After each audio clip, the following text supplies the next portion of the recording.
नमस्कार विद्यार्थी मित्रांनो, स्वागत आहे तुमचं विद्या प्रबोधिनी या आपल्या यूट्यूब चॅनलवरती. बँकिंग एक्झाम करंट अफेअर्स सीरीजमध्ये मी संतोष पुन्हा एकदा तुमच्या सगळ्यांचं स्वागत करतोय.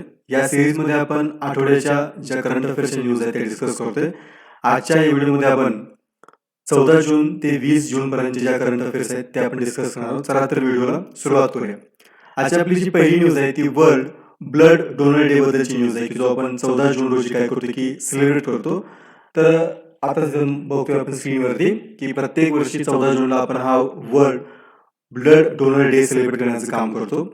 ह्याचं जे उद्दिष्ट आहे हा डे सेलिब्रेट करण्याचं, तर need for safe blood and blood products for transfusion and of the critical contribution of voluntary unpaid donors make to national health system. तर थोडक्यात आपल्याला काय म्हणायचं त्याच्यामध्ये की जो ब्लड ट्रान्सफ्युजन आहे म्हणजे ब्लड डोनेशनचं जे काम आहे, सेफ ब्लड लोकांच्यापर्यंत किंवा जे नीड आहे त्यांच्यापर्यंत पोहोचवणं, त्याचबरोबर अनपेड आणि व्हॉलंटरी बेसिसवरती आपण काय बघतोय की हे ब्लड डोनेशन होणं गरजेचं आहे. कारण का आपण बघतोय की इंडियामध्ये त्याचं पर्सेंटेज फार कमी आहे की लोक व्हॉलंटरी बेसिसवरती जाऊन काय करतात की ब्लड डोनेशन करतायत. तर त्या गोष्टीची अवेअरनेस पसरवण्यासाठी आपण हा काय करतो की डे ऑब्झर्व करतोय आपण. आणि इथं बघतोय आपण की सेफ ब्लड आणि ब्लड प्रोडक्ट जे आहेत तुमचे ते पब्लिक हेल्थमध्ये क्रिटिकल ॲस्पेक्टमध्ये त्यांच्यापर्यंत पोहोचणं हा या दिवसाचा आपण बघतो की प्रामुख्याने उद्दिष्ट आहे. आपल्याला माहिती आहे की आपल्या एका ब्लड डोनेशननं मिलियन्स ऑफ लाईव्ह जे आहेत त्या सेव्ह केल्या जाऊ शकतात. कारण का आपण जे ब्लड डोनेट करतो त्याचे वेगळे जे ब्लड प्रोडक्ट्स आहेत, कंपोनंट्स असतील ते यूज करून कितीतरी पेशंट्सचा जीव वाचवला जाऊ शकतो आणि त्याच्याबद्दलच अवेअरनेस पसरवावी. बरेच आपण होते की सोसायटीमध्ये देखील वेगळ्या वेगळ्या पद्धतीने कॅम्पेनिंग होत असते या ब्लड डोनेशनसाठी, व्हॉलंटरी ब्लड डोनेशनसाठी. तर देखील ते अवेअरनेस पसरवणं किंवा ती तेवढी अवेअरनेस अजून लोकांच्यामध्ये नाही आहे किंवा ब्लड डोनेशनच्या बाबतीत लोकांच्या मिसकन्सेप्शन भरपूर आहेत. तर त्या मिसकन्सेप्शन दूर करणं डोनेशनच्या बाबतीतल्या आणि ब्लड डोनेशनचे जे काही फायदे आहेत, ॲडव्हान्टेजेस आहेत, त्या ॲडव्हान्टेजेस लोकांच्यापर्यंत पोहोचवणं हा देखील या दिवसाचा उद्देश आहे. थीम जर आपण बघितली या दिवसाची तर give blood and keep world beating ही आपल्याला यावर्षीची थीम असलेली बघायला मिळते. आणि थीमचं देखील उद्दिष्ट आपण बघतोय की जे एलिजिबल डोनर्स आहेत, जे ब्लड डोनेट करू शकतायत सगळ्या हेल्थच्या अनुषंगानं, तर त्यांच्यामध्ये आपण बघतो की त्यांच्यापर्यंत पोहोचणं, क्रायसिसच्या सिच्युएशनमध्ये त्यांनी ते ब्लड डोनेट करणं आणि तिथं ते अवेलेबल होणं, यासाठी आपण बघतो की ही थीम आपण चूज केलेली आहे. भारतामध्ये जर आपण बघितलं तर भारतामध्ये ज्या ब्लड बँक आहेत त्या ब्लड बँक NBTCच्या ज्या गाईडलाईन्स आहेत ब्लड डोनेशन बाबतीतल्या, तर त्या सगळ्या गाईडलाईन्स फॉलो करून आपण बघतो की भारतामध्ये हे ब्लड डोनेशनचं काम चालतं. तर तुम्हालाही आमच्या चॅनलकडून रिक्वेस्ट आहे की तुम्ही देखील काय करा की जेव्हा तुम्ही एलिजिबल असाल तर जरूर व्हॉलंटरी बेसिसवरती ब्लड डोनेट करा. हेल्थसाठी फार चांगलं असतं ते. नेक्स्ट जी न्यूज आहे आपली ती जोकोविच बद्दलची न्यूज आहे. नोवाक जोकोविच आणि त्यांनी नुकतंच आपण बघतो की 2021चं फ्रेंच ओपन टेनिसची स्पर्धा होती ती जिंकली आहे. तर त्याच्या अजून डिटेल आपण बघतोय. तर फायनलमध्ये आपण बघतोय नोवाक जोकोविच यांनी स्टीफनसन सित्सिपस यांना ह्या स्पर्धेमध्ये हरवलेलं आहे. आणि आपण बघतोय की त्यांच्या करिअरमध्ये दुसऱ्यांदा त्यांनी इथं मेन्शन केलं आहे, पण दुसऱ्यांदा त्यांनी काय केलं की फ्रेंच ओपन ही स्पर्धा जी आहे ती जिंकलेली आहे. जोकोविच यांच्याविषयी आपण जर पुढे अजून बघत आहोत आपण तर हे त्यांचं 19वे ग्रँड स्लॅम टायटल असलेलं बघायला मिळतं आपल्याला. आणि ह्या टायटल बरोबरच त्यांनी काय केलं की रॉजर फेडरर आणि राफेल नदाल हे जे ऑल टाइम ग्रेट लेजंड्स आहेत त्यांची बरोबरी केली आपल्याला बघायला मिळते. दोघांची जर आपण बघितलं तर 20 ग्रँड स्लॅम टायटल त्यांच्याकडे असलेले बघायला मिळतील, म्हणजे रॉजर फेडरर आणि राफेल नदाल यांच्याकडे. दुसरी इम्पॉर्टंट गोष्ट ह्या स्पर्धा जिंकल्यानंतर आपल्याला बघायला मिळते की नोवाक जोकोविच has also become the first man in open era to complete the career Grand Slam twice. तर career Grand Slam काय असतं की ज्या 4 ग्रँड स्लॅम स्पर्धा आहेत त्या जर तुम्ही एका ह्याच्यामध्ये जिंकत असाल तर तुमचं ते करिअर स्लॅम कम्प्लीट झालं असं म्हणतो आपण. तर जोकोविच आपण बघतोय की ओपन इरामध्ये ते पहिले असे पुरुष आहेत की ज्यांनी आपण बघतोय की दुसऱ्यांदा हे जे करिअर स्लॅम आहे ते करिअर स्लॅम काय केले की कम्प्लीट केले. आणि आपण बघतोय की त्यांच्या जर आपण अचिव्हमेंट्स बघितल्या तर ऑस्ट्रेलियन ओपन त्यांनी जवळपास 9 वेळा जिंकलेले, विम्बल्डन ही स्पर्धा त्यांनी जवळपास 5 वेळा जिंकलेले आणि US ओपन ही स्पर्धा त्यांनी 3 वेळा जिंकली. आता आपण बघितलं की फ्रेंच ओपनची स्पर्धा त्यांनी आता दुसऱ्यांदा जिंकतायत. त्या 4 मेन स्पर्धा आहेत आणि त्या तुम्ही जर एक सलग जिंकल्या असतील तर तुमचं करिअर स्लॅम कम्प्लीट होतं. तर इतक्या मोठ्या अचिव्हमेंट आपल्याला जोकोविच असलेल्या बघायला मिळतील. त्यानंतर पुढे बघतोय आपण की he has become the first man in 52 years after Rod Laver to win all the 4 grand slam twice. म्हणजे 52 वर्षांमध्ये आपण बघतोय की ते दुसरे व्यक्ती असे आहेत ज्यांनी काय केले की रॉड लेव्हल नंतर हे करिअर स्लॅम जे आहे ते दुसऱ्या जागी कंप्लीट केले. आणि ओव्हरऑल जर बघितलं आपण तर ओव्हरऑल हे तिसरे व्यक्ती ठरतात, म्हणजे तिसरे पुरुष ठरतात. हे नीट समजून घ्या. याच्यामध्ये काय काय फॅक्ट आपण मेन्शन केलं ते ओपन इरामधले पहिले पुरुष. आणि त्यानंतर आपण बघतोय की पाठीमागच्या 52 वर्षामध्ये आपण जर कंपेअर केलं तर ते रॉड लेव्हल नंतर दुसरे पुरुष ठरतात. आणि टोटल आपण जर ग्रँड स्लॅमची हिस्ट्री काढून बघितली त्याच्यामध्ये हे तिसरे पुरुष ठरतात. म्हणजे आता तुमचे रॉय एमर्सन हे पहिले असतील, त्यानंतर रॉड लेव्हल हे दुसरे, आणि त्यानंतर आता नोवाक जोकोविच हे तिसरे, की ज्यांनी 2 वेळा करिअर स्लॅम जे आहे ते कंप्लीट केलं आपल्याला बघायला मिळते. सो इम्पॉर्टंट फॅक्ट्स आहेत त्या आपल्याला लक्षात ठेवणं इथं गरजेचं आहे. पुढची जी न्यूज आहे ती नवीन अपॉइंटमेंट बद्दलची न्यूज आहे. इस्रायलमधून ही न्यूज येते. इस्रायलमध्ये नफ्ताली बेनेट यांनी आपण बघतो की इस्रायलचे नवीन पंतप्रधान म्हणून शपथ घेतलेली बघायला मिळते. तर इस्रायलमधला जो मोठा पॉलिटिकल क्रायसिस होता तो क्रायसिस आपण बघतोय की या बेनेट यांच्या पंतप्रधानपदी शपथ घेतल्यामुळे आता संपेल असं वाटतं आपल्याला. नफ्ताली बेनेट यांच्याविषयी जर आपण घेतला तर ते राईट विंग यमिनी पक्षाचे, म्हणजे ज्याला आपण युनायटेड राईट म्हणतो आपण, त्या पार्टीचे ते नेते आहेत. आणि त्यांनी आपण बघतो की नवीन पंतप्रधान म्हणून शपथ घेतलेली बघायला मिळते. बेंजामिन नेत्यानू जे गेल्या 12 वर्षापासून आपण बघतोय की इस्रायलचे पंतप्रधान म्हणून त्यांनी काम केलेलं आहे, तर त्यांची जागा आता ते पंतप्रधान म्हणून घेतील. आणि इथं बघतोय आपण की ही जी गव्हर्नमेंट फॉर्म झाली हे कोअलिशन गव्हर्नमेंट आहे. आपण बघतोय की एका बाजूला बेनेट आणि त्यानंतर याईर लॅपिड या दोघांनी मिळून आपण काय बघतोय की हे coalition government form. Coalition government म्हणजे आपण आघाडी सरकार म्हणतो, की यामध्ये 2 पक्ष एकत्रित काय करतात की सत्ता स्थापन करतायत. तर ही युनायटेड राईट पार्टी आणि लॅपिड यांची फ्युचर पार्टी अशा एकत्रित आपण काय बघतोय की ह्यांनी ते गव्हर्नमेंट स्थापन केलेलं आहे. त्यांची जी पार्लमेंट आहे तिला इथं एक फॅक्ट आहे, ही देखील परीक्षेला आपल्याला विचारू शकते, निसेट म्हणतो आपण त्याला. तर त्या वोट ऑफ कॉन्फिडन्समध्ये आपण बघतोय की निसेटनं या कोअलिशन गव्हर्नमेंटला परवानगी किंवा त्याला मंजुरी दिली आपल्याला बघायला मिळते. नेक्स्ट आपण बघतोय की त्यांच्याबरोबरच म्हणजे बेनेट यांच्याबरोबर जवळपास 27 मंत्र्यांनी देखील त्यांच्या पदाची शपथ घेतलेली बघायला मिळते. आणि पंतप्रधान जे पद आहे ते पंतप्रधान पद ह्या 2 पार्टीजमध्ये म्हणजे युनायटेड राईट पार्टी आणि फ्युचर पार्टी यांच्यामध्ये विभागून असणाऱ्या 2-2 वर्षाच्या इंटरव्हलमध्ये त्यातली पहिली जी टर्म आहे ती बेनेट यांची असेल. आणि त्यांच्याबरोबर आपण बघतो की जे त्यांचे कोअलिशन पार्टनर आहेत लॅपिड हे अल्टरनेट प्राईम मिनिस्टर आणि त्याचबरोबर फॉरेन मिनिस्टर म्हणून काय केले ते काम करताना बघायला मिळतं आपल्याला.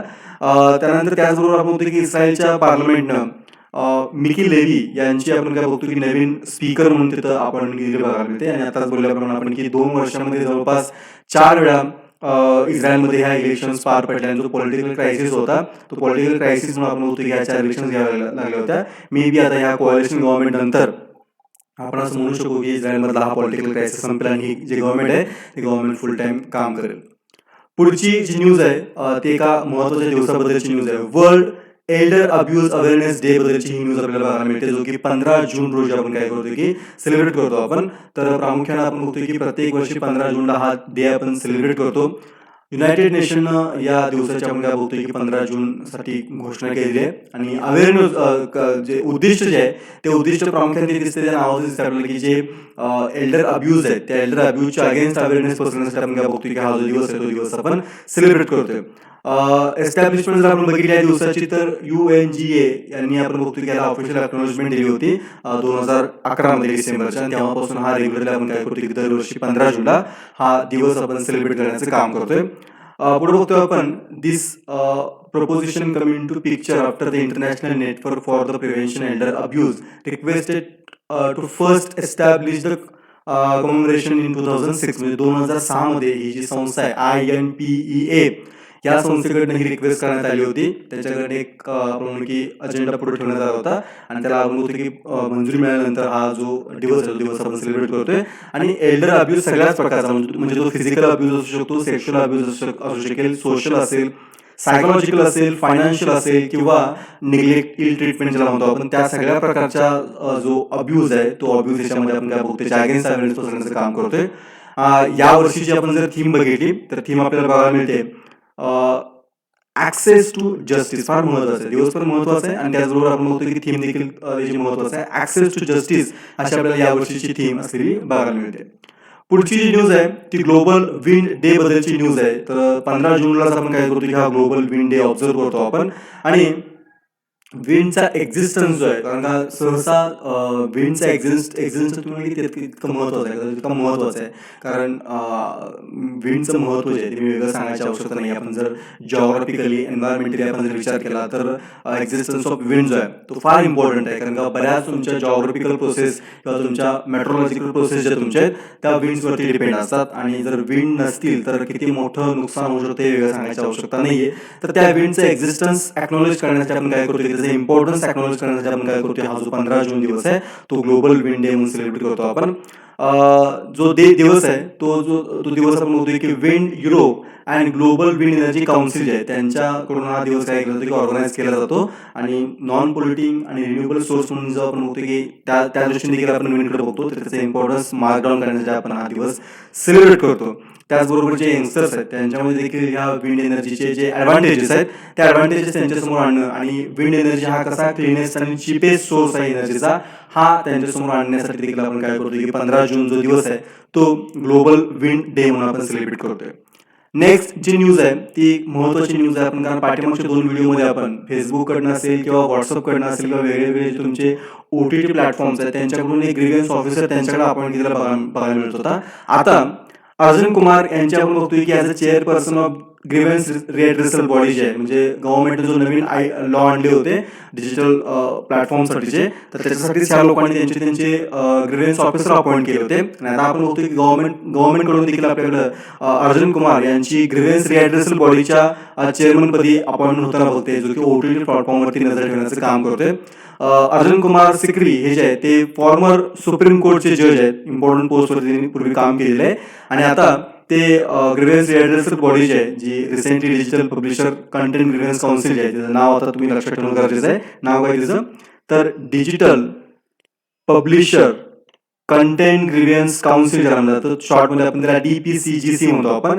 त्या रिएड्रेसल बॉडीचे चेअरमन म्हणून त्यांची अपॉइंटमेंट झालेली आपल्याला बघायला मिळते. याच्यामध्ये आपण जर बघितलं ह्या DPCGCचे करंटली आपल्याला 14 पब्लिशर्स किंवा ऑनलाईन कंटेंट क्रिएटर्स आपल्याला बघायला मिळतात. त्याच्यामध्ये Amazon Prime, Alt Balaji, Apple, Book My Show Stream, Eros Now, Firework TV, Hoichoi, Hungama, त्यानंतर Lionsgate Play, MX Player, Netflix, Reel Drama, Shemaroo आणि उल्लू असे काही आपल्याला 14 पार्टिसिपंट्स आपण बघतोय की या OTT प्लॅटफॉर्मवरती काम करताना दिसत आहेत. आणि आपण बघतोय की मेमध्ये internet and mobile association of India यांनी आपण बघतोय की ह्या DPCGCच्या अपॉइंटमेंटबद्दलची किंवा त्याची अनाउन्समेंट केली होती, जे काय करेल की हे जे ग्रीव्हन्स असतील लोकांचे OTT प्लॅटफॉर्मबद्दलचे, तर ते रिॲड्रेस करण्याचं काम ही संस्था किंवा ही जी ऑर्गनायझेशन करण्याचं काम करेल. आणि आपण बघतोय की ऑन 25 फेब्रुवारी जे नवीन गाईडलाईन्स आले, IT गाईडलाईन्स आले, तर ह्या IT गाईडलाईन्सच्या अगेन्स्ट आपण बघतोय की आपण जे रूल्स नवीन आले त्या रूल्सला मॅच करण्यासाठी आपण बघतोय की प्रत्येक OTT प्लॅटफॉर्मवरून तो एक आपण आताच बोलल्याप्रमाणे की ग्रीव्हन्स ऑफिसर अपॉइंट करायचा आहे. आणि आता आपण गव्हर्नमेंटच्या बाजूने देखील तो ग्रीव्हन्स चेअरमन किंवा ग्रीव्हन्स बॉडी जे आहे त्याचा चेअरमन अपॉइंट करण्यात आपल्याला बघायला मिळते. पुढची जी न्यूज आहे ती जीवन वायू ह्या नवीन इन्स्ट्रुमेंट बद्दलची न्यूज आहे. IIT रोपर यांनी आपण बघतो हे इन्स्ट्रुमेंट डेव्हलप केलेलं आहे. आणि हे जे इन्स्ट्रुमेंट आहे ते पहिलं आहे पॉवर फ्री CPAP डिव्हाइस आहे, जे O2 सप्लाय जो ऑक्सिजन सप्लाय असतो पेशंट्सना, त्या ऑक्सिजन सप्लायमध्ये मदत करणारं हे पॉवर फ्री इन्स्ट्रुमेंट असलेलं बघायला मिळते आपल्याला. Indian Institute of Technology Ropar यांनी हे जीवन वायू नावाचं इन्स्ट्रुमेंट डेव्हलप केलेलं बघायला मिळते आपल्याला, की जे CPAPच्या मशीन्समध्ये यूज केलं जाऊ शकतं. आणि महत्त्वाचं काय याच्यामध्ये की इट फंक्शन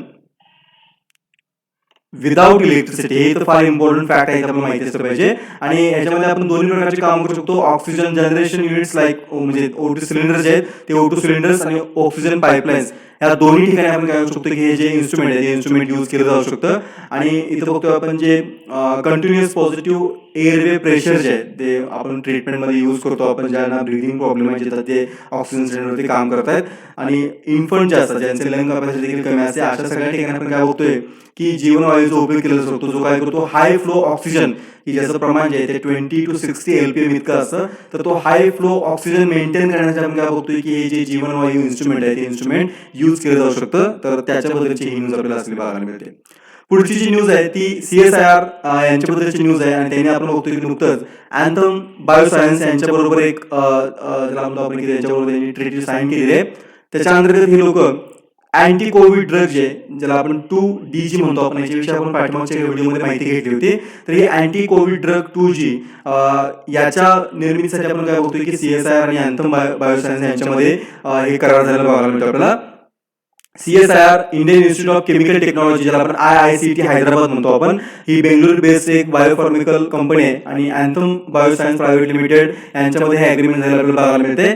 आणि याच्या अंतर्गत काय होणार आहे की टेक्नॉलॉजी ट्रान्सफर होणार आहे कशासाठी, तर कोविड-19 ड्रग जे आहे 2DG याच्या संदर्भात टेक्नॉलॉजी ट्रान्सफर होताना आपल्याला बघायला मिळणार आहे. या लायसन्स अग्रीमेंट अंतर्गत आपण बघतो की जे अँथम बायोसायन्स आहे यांना नॉन एक्सक्लुझिव्ह लायसन्स मिळणार आहे, ज्याच्यामध्ये आपण process know how to synthesis of 2G, ज्याला आपण 2-डिऑक्सी डी ग्लुकोज म्हणतो आपण, याच्या निर्मितीचं नॉन एक्सक्लुझिव्ह लायसन्स. आता नॉन एक्सक्लुझिव्ह लायसन्स हा थोडासा इंटेलेक्चुअल प्रॉपर्टी राईट्स किंवा ज्याला आपण म्हणतो की ज्याला काय म्हणतो आपण ट्रेडमार्क वगैरे त्या फिल्ममध्ये जास्त डिस्कस करायची आवश्यकता नाहीये.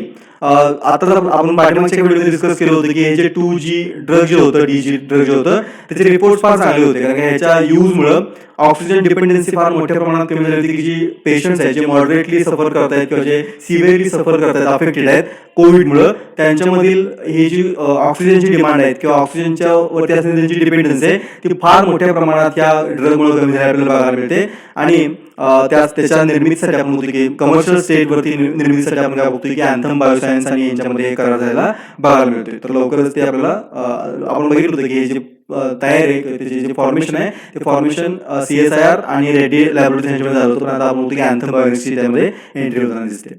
पुढची जी न्यूज आहे ती international day of family remittance असा दिवस आहे, तो आपण 16 जून रोजी काय करतो ऑब्झर्व करतो आपण. आणि प्रत्येक वर्षी 16 जूनला हा दिवस आपण ऑर्गनाईज करतो. आणि याच्या पाठीमागचं आपण बघतोय की जर मोटिव्ह बघितला आपण युनायटेड नेशनकडनं जे जनरल असेंब्ली आहे त्यांच्याकडनं आपण बघतोय की या दिवसाला मान्यता मिळालेली आहे. आणि याचं पाठीमागचं रिझन पण तसं आहे की जवळपास 200 मिलियन मायग्रंट वर्कर्स जे जगभरामध्ये काम करत आहेत आणि त्यांच्या जवळपास 800 मिलियन त्यांची फॅमिली जे त्यांच्यापर्यंत काय करतात की रेमिटन्स परत पाठवत आहेत. तर त्यांचं वर्क रेकग्नाइज करण्यासाठी आपण काय बघतोय की युनायटेड नेशन्स कडून हा फॅमिली रेमिटन्स डे जो आहे तो आपण सेलिब्रेट करतोय. थीम जर आपण बघितली यावर्षीची तर recovery and resilience through digital and financial inclusion अशी आपल्याला यावर्षीची थीम असलेली बघायला मिळते. आणि 2019 आपण बघतोय की साधारणतः 2019 मध्ये तुमच्या कोविड-19 मुळे आपण बघतोय की जो फॅमिली रेमिटन्स आहे त्याच्यावरती परिणाम झाला होता, पण फार मोठा परिणाम झाला असं युनायटेड नेशनचं म्हणणं नाहीये. त्यांच्या एका युनायटेड नेशनच्या पब्लिक ब्लॉगमध्ये असं म्हणण्यात आलं की जवळपास 1.6% रेमिटन्स जो आहे तो डिक्रीज झालेला बघायला मिळतोय. कारण जो 548 बिलियन होता 2019 मध्ये तो आता 2020 मध्ये 540 बिलियन पर्यंत कमी झालाय. त्यामुळे फार मोठा फरक पडलेला नाहीये. आणि आता बोलल्याप्रमाणे आपण की जो दिवस आहे तो दिवस सेलिब्रेट करण्यापाठी रिझन एकच आहे की जे सेव्हरल ज्याला म्हणतो आपण की वेगवेगळ्या देशांच्या मध्ये रेमिटन्सच्या माध्यमातून बऱ्याच लोकांचं कुटुंब चालतं, तर ते रिकग्नाइज करण्यासाठी अॅक्नॉलेज करण्यासाठी आपण काय करतो की हा 16 जूनचा दिवस आहे तो as a international day of family remittance म्हणून आपण सेलिब्रेट करण्याचं काम करतोय. पुढची न्यूज आहे ती प्रिट्झकर अवॉर्ड जो होता तो त्याचे विनर जे होते गॉटफ्रेड बोम्स यांच्याबद्दलची न्यूज आहे. त्यांचं नुकतंच निधन झालेलं आहे. जर्मन आर्किटेक्ट आहे ते आणि त्यांची जी काही ब्रुटलिस्ट चर्च मधलं त्यांचं पिलग्रमेजचं जे काम आहे तर ते काम फार महत्त्वाचं होतं आणि त्यांचं नुकतंच निधन झालं. त्यांचं वय 101 वर्षाचं होतं. त्यांना 1985 मध्ये हा जो प्रेस्टिजियस प्रिट्झकर अवॉर्ड जो आहे आर्किटेक्चर मधला तो त्यांना मिळाला होता. त्यांचं जे काही ग्रेटेस्ट वर्क आहे प्रामुख्याने चर्चच्या बांधणीमधलं, तर त्या चर्चच्या बांधणी त्या ग्रेटेस्ट वर्क बद्दल त्यांना हा पुरस्कार देण्यात आला होता. हा जो अवॉर्ड आहे तो अवॉर्ड दरवर्षी देण्यात येतो. आणि साधारणतः करिअर अचिव्हमेंट जे असते आर्किटेक्चर सेक्टरमध्ये त्या करिअर अचिव्हमेंटसाठी हा अवॉर्ड देण्यात येतो. हयात फाउंडेशन कडनं हा अवॉर्ड जो आहे तो स्पॉन्सर आहे आणि जवळपास $1,00,000 प्राइज म्हणून या अवॉर्डच्या माध्यमातून देण्यात येतं.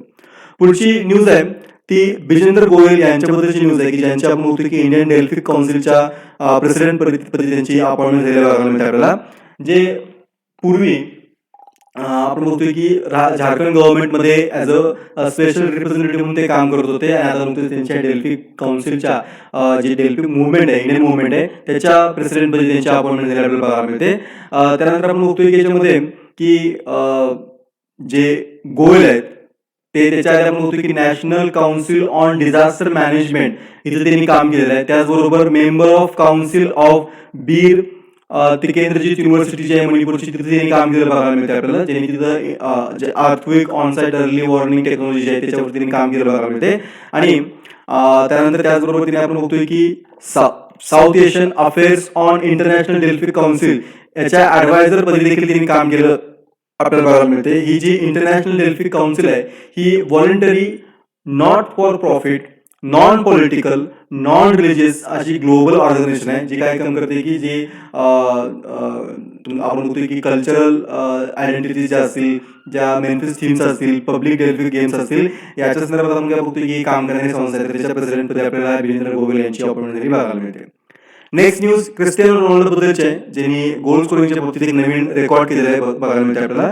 युरो 2020 मध्ये आपण बघतोय की त्यांनी नुकतंच हंगेरीला 3-0 असं बीट केलेलं आहे. आणि ह्या विन बरोबरच आपण काय बघतोय, Ronaldo is now the all time leading goal scorer in European champions final असं आपल्याला बघायला मिळते. सो फार महत्वाची अचिव्हमेंट आपल्याला रोनाल्डोची बघायला मिळते. रोनाल्डोने या गेममध्ये आपण बघतो की 11 गोल्स केले होते. आणि याच्या आधी आपण जर बघितलं तर फ्रेंच जे फुटबॉल प्लेयर आहेत मायकल प्लॅटिनी, तर यांनी 9 गोल केले होते 1984 त्या याच्यामध्ये. त्यांना बीट करून आपण काय बघतो की आता क्रिस्टियानो रोनाल्डो यांचे 11 गोल झाले आणि त्यांचे आता हायेस्ट ते गोल स्कोर इथं बनलेले आहेत. नेक्स्ट जी न्यूज आहे ती world day to combat desertification and drought असा हा दिवस आहे. आणि फार इम्पॉर्टंट दिवस आहे, जो आपण 17 जून रोजी काय करतो की ऑब्झर्व करतो. आपण दरवर्षी 17 जूनला हा दिवस सेलिब्रेट केला जातो. उद्दिष्ट जे आहे ते उद्दिष्ट सस्टेनेबल डेव्हलपमेंट आणि जे लोकांचं कल्याण आहे, वेलफेअर ऑफ पीपल, यासाठी आपण हा दिवस सेलिब्रेट करतो. युनायटेड नेशनची जनरल असेंब्लीनं आपण बघतो की डिसेंबर 1994ला या दिवसाला परवानगी किंवा या दिवसाची अॅक्नॉलेजमेंट दिली होती.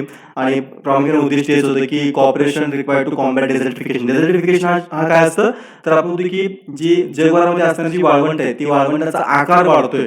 कारण आपण बघतो की डेझर्टिफिकेशन होण्यापाठीमागचं मेन रिझन जे असतं ते किंवा वाढण्यापाठीमागचं मेन रिझन असतं जो विंड फ्लो आहे. तो विंड फ्लो काय करतो की हळूहळू एक इंचानं किंवा 1 सेंटीमीटर दरवर्षी काय करतो, तुमचं जे वाळवंट आहे ते पुढे पुढे सरकत नेतो. आणि त्यामुळे काय होतं की जी मेन लँड आहे तुमची, ज्याला आपण उपजाऊ जमीन म्हणतो आपण, तिचं नुकसान होतं.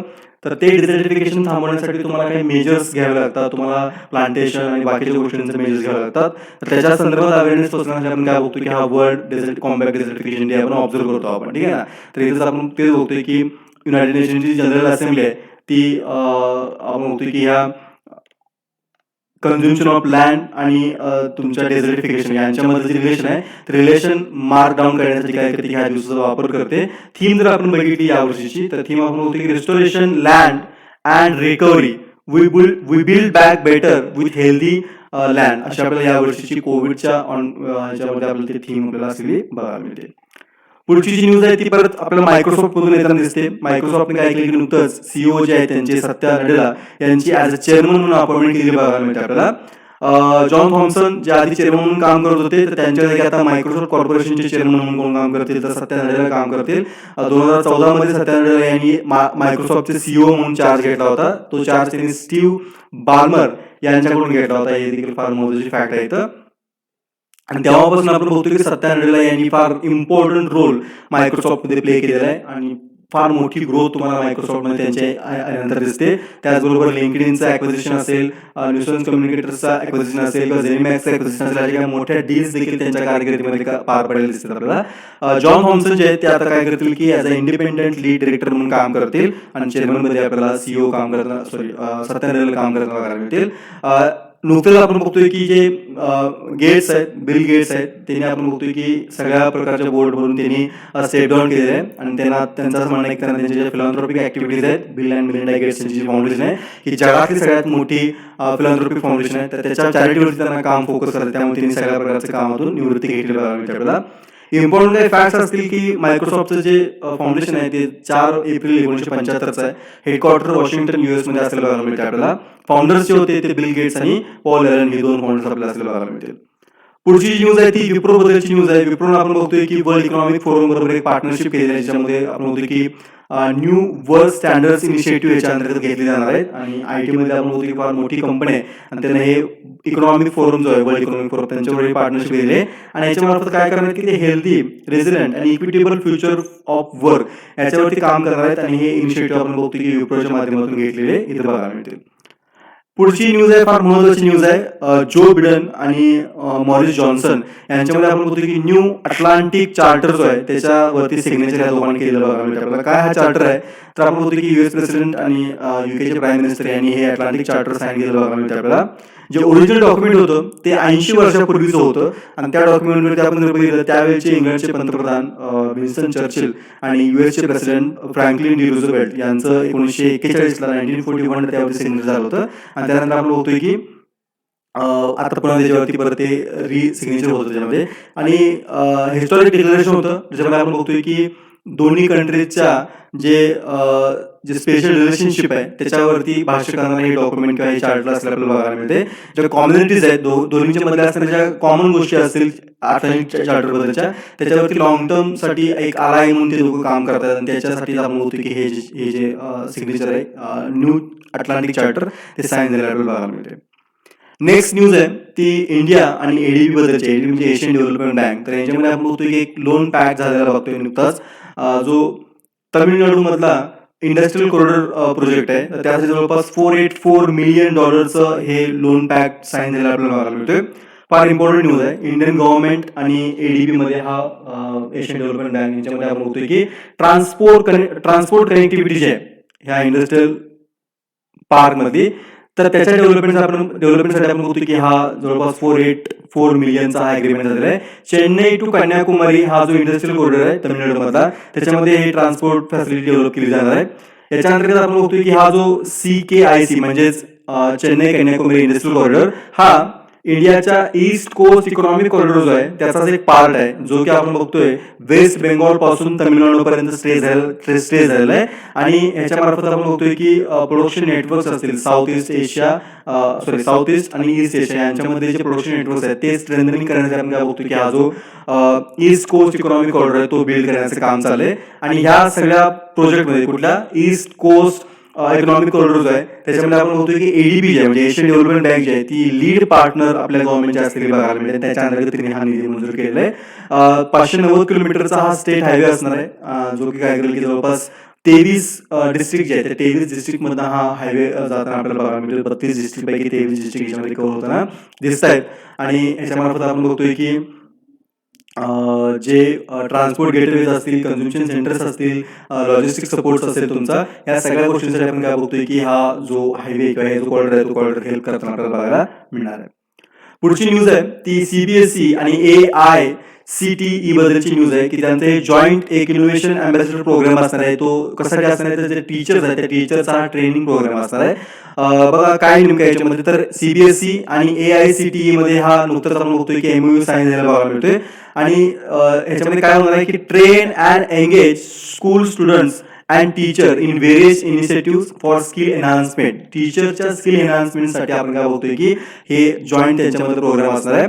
आपण जर बघितलं तर programme is currently being organised by AICTE for its engineering and technology students and faculty. हा प्रॉब्लेम त्यांच्यासाठी होता, पण CBSE मध्ये ज्यामध्ये आपण काय बघतोय आता इंट्रोड्यूस होते जी न्यू एज्युकेशन पॉलिसी 2020ची. त्याच्यामध्ये आपण बघतोय की जे यंग स्टुडंट्स आहेत त्या यंग स्टुडंट्समध्ये problem solving, critical thinking school level पासून ते डेव्हलप करण्यासाठी आपण काय बघतोय की याच्यामध्ये नवीन एज्युकेशन पॉलिसीमध्ये फोकस करण्यात आलेला आहे. त्यामध्ये जे टीचर्स असतील त्यांच्यामध्ये देखील आपण काय बघतोय की त्यांनी आता टीचर न राहता त्यांनी मेंटॉर बनावं, to become a mentor and guide young students. यासाठी आपण काय बघतोय की हे पूर्ण सगळी ऍक्टिव्हिटी असणार आहे. त्या ऍक्टिव्हिटीमध्ये इफेक्टिव्ह उतरावं यासाठी CBSE कडनं हे जे जॉईंट प्रोग्राम आहे तो लॉन्च केलेला आहे.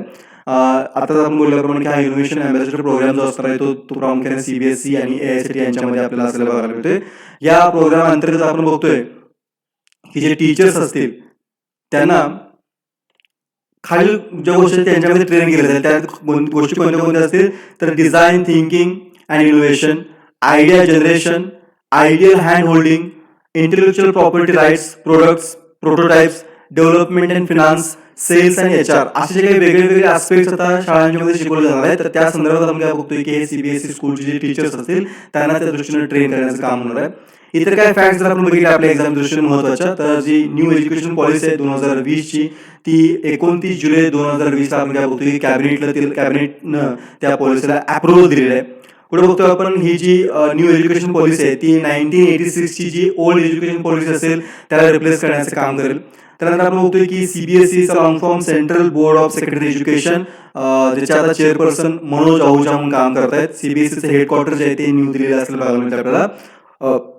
फॉर्मेशन जे आहे CBSEचं ते 1962चं आहे आणि CBSEची पॅरेंट ऑर्गनायझेशन जे आहे ते मिनिस्टर ऑफ एज्युकेशन असलेलं बघायला मिळते. AICTE देखील फार महत्त्वाची इन्स्टिट्यूट आहे. फुल फॉर्म जर आपण बघितला all India council for technical education असलेला फुल फॉर्म आहे. आणि AICTE ही देखील एक स्टॅट्युटरी बॉडी आहे आणि आपण नॅशनल लेवल काउन्सिल आहे टेक्निकल एज्युकेशनच्या डिपार्टमेंटमध्ये काम करणारी, हायर एज्युकेशनच्या काम करणारी. फॉर्मेशन जर आपण बघितलं AICTEचं तर ते 1945 आहे. हेडक्वार्टर दिल्लीला असलेलं बघायला मिळतील आणि आपल्याला चेअरपर्सन जे आहे ते चेअरपर्सन अनिल सहस्त्रबुद्धे तिथे काम करताना दिसतील. नेक्स्ट जी न्यूज आहे ती इंडियाच्या डीप ओशन मिशन बद्दलची न्यूज आहे. युनियन कॅबिनेट आपण बघतो की नुकतंच या डीप ओशन मिशनला परवानगी दिलेली बघायला मिळते आपल्याला. जी युनियन कॅबिनेट आहे, नरेंद्र मोदी त्याचे चेअरपर्सन होते, त्यांनी नुकतंच त्याला परमिशन दिलेली बघायला मिळते. फार काळापासून हे जे मिशन आहे ते मिशन पेंडिंगमध्ये होतं. मिशन जे आहे ते मिनिस्ट्री ऑफ अर्थ सायन्स कडनं प्रोजेक्ट करण्यात आलं होतं to explore deep ocean and resources and develop deep sea technologies for sustainable use of ocean resources. यासाठी आपण काय बघतोय की हे जे मिशन आहे ते मिशन लॉन्च करण्यात किंवा मिशनची सुरुवात आपण करणार आहे. मिशनबद्दल जर आपण अधिक माहिती घेतली तर 5 वर्षाचं हे मिशन असणार आहे आणि एस्टिमेटेडची कॉस्ट असणार ती जवळपास 4077 कोटींची असणार आहे, जी की फेज मॅनरमध्ये खर्च केली जाणार आहे. त्यातला जो पहिली फेज आहे ती पहिली फेज आपण बघतो की 2021 to 2024 पर्यंत असणार आहे आणि ज्याच्यामध्ये एस्टिमेटेड कॉस्ट जी असणार आहे ती 2823 करोड पर्यंत याच्यामध्ये खर्च केले जाणार आहेत.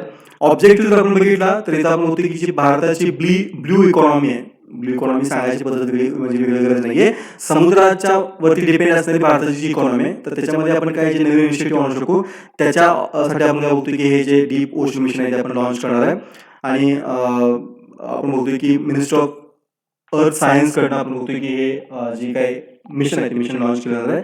आधी जर आपण माहिती घेतली तर याच्यामध्ये आपण बघतोय की या मिशनचे 6 मेजर कॉम्पोनंट्स आहेत. पहिला कॉम्पोनंट आहे development of technologies for deep sea mining and man submersible. यासाठी आपण बघतो की पहिलेच हे कॉम्पोनंट आहे. दुसरा कॉम्पोनंट आहे development of ocean climate change advisory service. त्यानंतर तिसरा आहे technological innovation for exploration and conservation of deep sea biodiversity, deep ocean survey and exploration, असं तिसरं तिचं कॉम्पोनंट आहे. चौथा कॉम्पोनंट आहे energy and fresh water from the ocean. पाचवा advanced marine station for ocean biology. तर असे वेगवेगळे कॉम्पोनंट्स असले बघायला मिळतील त्याच्यामध्ये. इथं हा 6वा आहे, तो चुकून याच्यामध्ये मर्ज झाला तो. इथं बघा तुम्ही deep ocean survey and exploration हा म्हणजे तुम्ही 6वा काउंट करू शकता. Union minister of earth science जे आहे ते डॉक्टर हर्षवर्धन इथं त्यांच्याकडे चार असलं बघायला मिळते. त्यांच्याकडे आरोग्य मंत्री पण पद आहे आणि हे पद पण त्यांच्याकडे असलं बघायला मिळते. पुढची जी न्यूज आहे ती वेटरन बॉलिवूड डॉक्टर चंद्रशेखर यांचं नुकतंच निधन झालेलं आहे. तर 97व्या वर्षी त्यांचं निधन होते आणि due to age related illness आहे त्याच्यामुळे त्यांचं निधन झालेलं बघायला मिळतं आपल्याला. जवळपास 250 पेक्षा जास्त फिल्म्समध्ये आणि TV शोजमध्ये त्यांनी काम केलेलं बघायला मिळते. ज्युनियर आर्टिस्ट म्हणून त्यांनी स्टार्ट केली होती, पण नंतरच्या काळामध्ये आपण बघतोय की चांगल्या महत्त्वाचे रोल्स त्यांनी प्ले केले होते. त्यात रावण सागर यांची जी आयकॉनिक TV सिरियल होती रामायण, त्याच्यामध्ये त्यांची आर्य सुमंता नावाची जी त्यांचं कॅरेक्टर होतं ते फार गाजलं होतं, त्याला फार रिकग्निशन मिळालं होतं. त्यांची शेवटची जी फिल्म होती ती खौफ, जी 2000 मध्ये पब्लिश झाली होती आणि त्यांनी सिने आर्टिस्ट असोसिएशन जे आहे तिचं प्रेसिडेंट म्हणून देखील 1985 ते 1996 पर्यंत काम केलं बघायला मिळतं. नेक्स्ट परत एक न्यूज आहे ती Gone Girl actor Lisa Banes यांच्या मृत्यूबद्दलची न्यूज आहे. तर 10 दिवसानंतर त्यांचा मृत्यू होतोय. त्यांच्या हिट अँड रन केसमध्ये न्यूयॉर्कमध्ये झाली होती. तर त्या केसमध्ये त्या इंजुअर झाल्या होत्या आणि वयाच्या 65व्या वर्षी त्यांचं निधन झालेलं आहे. बेन्स जे आहेत त्यांनी न्यूमरस वेगवेगळ्या TV शोज होते, त्यामध्ये गॉन गर्ल ही फार गाजलेली TV सिरीज असेल. त्याचबरोबर कॉकटेल टॉम क्रूजवर त्यांनी काम केलं बघायला मिळते. अशा वेगवेगळ्या TV सिरीजमध्ये त्यांनी काम केलं होतं. त्यांचा ब्रॉडवे ॲपरन्स देखील त्या नील सिम्पसन बद्दलचा तो देखील फार गाजला होता. अशा वेगवेगळ्या ठिकाणी त्यांनी काम केलं होतं आणि त्यांचं जे रिनाउंड पत्रकार आहेत पब्लिक इंटिग्रिटीमध्ये काम करणारे त्यांच्यावर त्यांचा विवाह झाला होता. त्यांचं नुकतंच निधन झालेलं बघायला मिळतं आपल्याला. नेक्स्ट न्यूज आहे ती पॉलिसी बाजार बद्दलची न्यूज आहे. पॉलिसी बाजार गेट्स इन्शुरन्स ब्रोकिंग लायसन्स. ही फार महत्त्वाची न्यूज पॉलिसी बाजारसाठी आपल्याला बघायला मिळते. IRDAI कडून आपण बघतोय की त्यांना हे पॉलिसी ब्रोकिंगचं इन्शुरन्स ब्रोकिंगचं लायसन्स त्यांना मिळालेलं आहे. आपण बघतोय की कंपनी जी आहे ती वेब ॲग्रिगेटर आहे इन्शुरन्स सेक्टरमध्ये आपण तुम्ही सगळ्यांनीच आपण म्हणतो पॉलिसी बाजार यूज केला असेल, जिथं आपण काय करतो की ज्या वेगवेगळ्या प्रकारच्या पॉलिसीज आहेत त्या पॉलिसी आपण कंपेअर करतो. तर ते वेबसाईटमध्ये सगळ्या पॉलिसी एकत्र कंपाईल करणं, ॲग्रिगेट करणं, कंपॅरिझन करणं अशी सगळी कामं आपण बघतो की पॉलिसी बाजारामार्फत केली जात आहेत. आणि आता ह्या ब्रोकिंगच्या माध्यमातून ते काय करतील की तुमच्यापर्यंत अजून इफेक्टिव्हली पोहोचून तुम्हाला पॉलिसी परचेस करण्यापासून त्याच्या सेटलमेंट, क्लेम सेटलमेंटपर्यंत देखील हे लोक मदत करताना बघायला मिळतात आपल्याला. याच्या आता त्यांना ब्रोकिंग लायसन्स मिळाल्यावर आपण काय बघतोय की इथं आता बघतोय आपण की क्लेम असिस्टन्स असेल किंवा ऑफलाईन सर्व्हिसेस असतील, या सगळ्या गोष्टींच्या मध्ये देखील तुमच्या पॉलिसी बाजारात आता काम करता येणार आहे. आपण बघतो की पॉलिसी बाजाराचा जो मार्केट शेअर आहे इन्शुरन्स सेक्टरमध्ये तो जवळपास 25% आहे आणि हेल्थ इन्शुरन्समध्ये त्यांचा 10% शेअर असल्याला आपल्याला बघायला मिळतोय. पॅरेंट कंपनी जी आहे ती FB फिनटेक असे, आणि त्याच्यामध्ये आपण बघतो की पैसाबाजार.com जी ऑनलाईन क्रेडिट कंपॅरिझन पोर्टल आहे, त्याचबरोबर तुमची पॉलिसी बाजार हे त्याचं इंडियन इन्शुरन्स ॲग्रिगेटर आणि ग्लोबल फायनान्शियल टेक्नॉलॉजी कंपनी म्हणून काम करताना बघायला मिळतं आपल्याला. फाउंडर्स आहेत ते यशिश दहिया आणि अलोक बन्सल आणि त्यानंतर अवनीश निर्जय हे त्याचे काय असतील की फाउंडर म्हणून आहेत. पॉलिसी बाजारचे CEO आता यशिश दहिया म्हणून काम करत आहेत, ज्याचे 2008 मध्ये फॉर्मेशन झालं होतं. हेडक्वार्टर जे आहे ते गुरगाव हरियाणामध्ये असलेलं बघायला मिळतं आपल्याला. नेक्स्ट न्यूज आहे ती tribal affairs minister Arjun Munda यांनी आपण बघतोय नुकतंच आदी प्रशिक्षण नावाचं पोर्टल लॉन्च केलेलं आहे. आणि आपण बघतोय की हे जे पोर्टल आहे ते युनायटेड नेशनच्या डेव्हलपमेंट प्रोग्राम्स आहेत त्यांच्या कोलॅबोरेशनमध्ये हे पोर्टल लॉन्च करण्यात आलेलं आहे.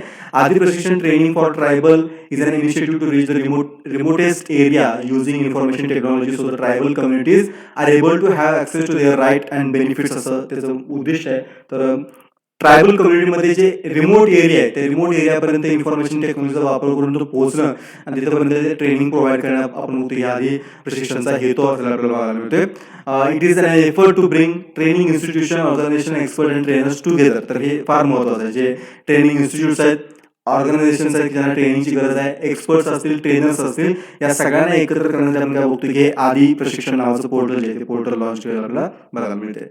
नेक्स्ट न्यूज आहे ती अपस्टॉक बद्दलची न्यूज आहे. अपस्टॉकनं आपण बघतो की ICC बरोबर त्यांचं नुकतंच एक ॲग्रीमेंट साईन होते आणि 2023 पर्यंत आपण बघतोय आता ICC साठी अपस्टॉक ही पार्टनर कंपनी म्हणून काम करताना बघायला मिळेल आपल्याला. ह्याच्या अंतर्गत आपण बघतोय की 2023च्या एंड पर्यंत अपस्टॉक जी असेल ती आता ICCची पार्टनर म्हणून काम करेल. आणि आता जी ICC वर्ल्ड टेस्ट चॅम्पियनशिपची फायनल सुरू आहे इंडिया आणि न्यूझीलंडमधील, जे आता 18 ते 23 जूनमध्ये UK मध्ये होते. तर त्याच्यापासून आपण बघतोय की हे जी पार्टनरशिप आहे ती पार्टनरशिप सुरू होते. आणि आपण बघतोय की अपस्टॉक याच्या माध्यमातून आपले जे कस्टमर्स आहेत म्हणजे एक्झिस्टिंग कस्टमर्स आणि ऑनगोईंग कस्टमर जे असतील, जे न्यू कस्टमर जे असतील त्यांना एज्युकेट करण्यासाठी किंवा त्यांच्यापर्यंत अवेअरनेस पसरवण्यासाठी काय केलं या प्लॅटफॉर्मचा यूज करेल. 2009 मध्ये आपण काय बघतोय की RKSB सिक्युरिटीज इंडिया प्रायव्हेट लिमिटेडची स्थापना झाली होती. आणि आपण बघतोय की आता सध्या अपस्टॉकची जवळपास भारतामध्ये किंवा त्यांच्या ट्रेडिंग प्लॅटफॉर्मवरती जवळपास 4 मिलियन कस्टमर्स असल्याचा दावा ते करतात. आणि फेब्रुवारीमध्ये आपण बघतो की अपस्टॉकने हे board of control for cricket in India यांच्याबरोबर आपण बघतो की ऑफिशियल इंडियन प्रीमियर लीगचे ऑफिशियल पार्टनर म्हणून देखील त्यांनी सिग्नेचर केलं बघायला मिळतं आपल्याला. आधी जर माहिती घेतली आपण तर या 2021ची जी आता वर्ल्ड टेस्ट चॅम्पियनशिप आहे याच्या व्यतिरिक्त अजून कुठल्या इव्हेंट्स असतील जे अपस्टॉक होस्ट करणार आहे. तर men's T20 world cup 2021, under 90 men's cricket world cup 2022, women's cricket world cup 2022, men's T20 world cup 22, women's T20 world cup 23, आणि त्यानंतर आपण बघतो की test championship final 2023, men's cricket world cup qualifier 23, men's cricket world cup 23 अशा आपल्याला बघायला मिळेल. अपस्टॉक आपण वेगळं सांगायचं आवश्यक नाहीये की तुमच्या इक्विटीज असेल, कमोडिटी सेक्शन असेल, करन्सी, फ्युचर, ऑप्शन्स अशा वेगवेगळ्या सेगमेंट्समध्ये काय करते की अपस्टॉक तुमचं लो कॉस्टमध्ये तुम्हाला ट्रेडिंगचा जो काही एक्सपिरियन्स प्रोव्हाइड करण्याचं काम करते त्यांच्या ॲप आणि त्यांच्या वेब पोर्टलच्या माध्यमातून. अपस्टॉकचे जे CEO आणि फाउंडर आहेत ते मिस्टर रवी कुमार आहेत. नेक्स्ट जी न्यूज आहे ती centre open 40 disability early intervention centres बद्दलची ही न्यूज आहे. तर आपण बघतो union social justice and empowerment ministry जे आहे तिने आपण बघतो की 14 असे हे disability early intervention cross centre जे आहे ते देशभरामध्ये उघडलेले बघायला मिळतात आपल्याला. आणि याच्या मार्फत आपण बघतोय की the initiative has been taken to provide support to infants and young children at risk of or with disability असणारे तुमचे यंग चिल्ड्रन्स असतील किंवा इन्फंट्स असतील ते अर्ली स्टेजमध्ये ट्रॅक करण्यासाठी इंटरव्हेन्शन आपण बघतोय की हे जे नवीन सेंटर्स आहेत ते नवीन सेंटर्स उभी केली जाणार आहेत. थावरचंद गेहलोत की जे मिनिस्टर म्हणून त्या डिपार्टमेंटचे काम करतायत, तर त्यांनी आपण बघतो की नेशन वाईड सध्या 7 इन्स्टिट्यूट्स आणि 7 वेगवेगळ्या रिजनल सेंटर्स ह्या मार्फत उभा केलेल्या जातात असं त्यांनी माहिती दिली बघायला मिळते आपल्याला. नेक्स्ट जी न्यूज आहे ती इंटरनॅशनल पिकनिक डे बद्दलची न्यूज आहे जो 18 जून रोजी सेलिब्रेट केला जातो ग्लोबली. प्रामुख्यानं लोकांनी बाहेर जावं आणि इतरांच्या बरोबर त्यांची कंपनी एन्जॉय करावी यासाठी हा पिकनिक डे सेलिब्रेट केला जातो. पिकनिक डेच्या ओरिजिन बद्दल तसं फारसं काही फर्म माहिती नाहीये, पण जगभरामध्ये आपण काय बघतोय की हे सेलिब्रेट केला जातो आणि प्रामुख्याने असं म्हटलं जातं की फ्रेंच रिव्हॉल्युशन जी होती तर त्या फ्रेंच रिव्हॉल्युशनच्या विक्टोरियामध्ये आपण काय बघतोय की ह्याची जी सुरुवात आहे ती सुरुवात झालेली बघायला मिळते आपल्याला. आणि 20व्या शतकामध्ये आपण बघतोय की तुमच्या इंग्लंडमध्ये प्रामुख्यानं हे ओपन पिकनिकची जी काय पद्धत आहे ती पद्धत प्रचलित झाली होती तेव्हापासून ती तिकडे सेलिब्रेट केली जाते. शाळांच्या मध्ये किंवा वेगवेगळ्या चॅरिटी ऑर्गनायझेशनकडे आपण काय बघतोय की हे ओपन पिकनिक जे आहे ते पिकनिकना प्रमोट करण्याचं काम केलं जाते. पुढची न्यूज आहे ती वर्ल्ड ट्रेड ऑर्गनायझेशनमध्ये काय नवीन अपॉइंटमेंटची न्यूज आहे. भारत सरकारकडे आपण बघतोय की आशिष चंदोरकर यांची as director at India WTO mission म्हणून त्यांची अपॉइंटमेंट झाली आपल्याला. युनियन गव्हर्नमेंटकडे आपण बघतो की पहिल्यांदा असं होतं की प्रायव्हेट पर्सनची as a councillor in India's permanent mission in the world trade organisation appointment झाली आपल्याला बघायला मिळते. ही जी अपॉइंटमेंट त्यांची असणार आहे ती अपॉइंटमेंट 3 वर्षांसाठी व्हॅलिड असणार आहे. आणि आताच बोलल्याप्रमाणे आपण की येणाऱ्या काळामध्ये तुमच्या जी WTOची मिनिस्ट्रियल कॉन्फरन्स आहे त्याच्या बॅकग्राऊंडमध्ये आपण काय बघतो की ही अपॉइंटमेंट भारताकडे झालेली बघायला मिळते. आताच बोलल्याप्रमाणे की फर्स्ट टाइम प्रायव्हेट पर्सनची काय होती की इथं अपॉइंटमेंट झालेली बघायला मिळते या मिशनसाठी. चंद्रपूर जे आहेत ते director of Bengaluru based policy think tank जो आहे ज्याला आपण समयी म्हणतो आपण फाउंडेशन त्याच्यामध्ये ते पॉलिसी रिसर्च म्हणून काम करतात. तर त्यांची इथं अपॉइंटमेंट होताना WTO जो संस्था आहे त्याच्यामध्ये जवळपास 164 मेंबर्स आहेत. मल्टीलॅटरल बॉडी आहे आणि ती ग्लोबल ट्रेडवर बदल प्रामुख्याने डील करताना आपल्याला बघायला मिळते. आणि भारत 1995 पासून आपण बघतो की याचा मेंबर म्हणून काम करतोय. नेक्स्ट जी न्यूज आहे ती सस्टेनेबल गॅस्ट्रॉनॉमी डे बद्दलची न्यूज आहे जो आपण 18 जून रोजी काय करतो की ऑब्झर्व करतो आपण.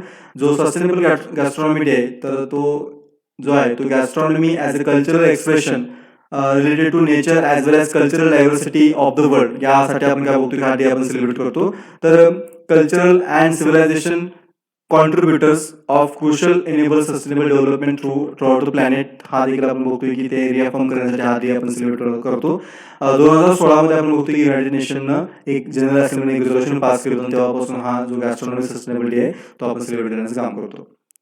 पुढची न्यूज आहे ती लिजंडरी इंडियन स्प्रिंटर मिल्खा सिंग यांच्या निधनाची न्यूज आहे. नुकतंच त्यांचं COVID-19 मुळे निधन झालं.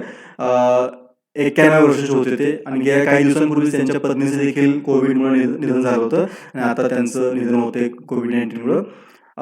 वेगळं सांगायची आवश्यकता नाही. आपण बघतोय की ते एशियन गेम्समध्ये गोल्ड मेडलिस्ट होते 1958ला. त्यानंतर कॉमनवेल्थ गेम चॅम्पियन देखील ते होते. त्यानंतर त्यांची सगळ्यात मोठी अचिव्हमेंट कोणती असेल तर 1960s मध्ये रोम ऑलिम्पिक्समध्ये त्यांनी 4थ्या स्थानावरती फिनिश केलं होतं. त्यांची फार मोठी अचिव्हमेंट होती. त्यानंतर देखील 1956 आणि 1964ला त्यांनी ऑलिम्पिकमध्ये भारताला रिप्रेझेंट करण्याचं काम केलं आहे.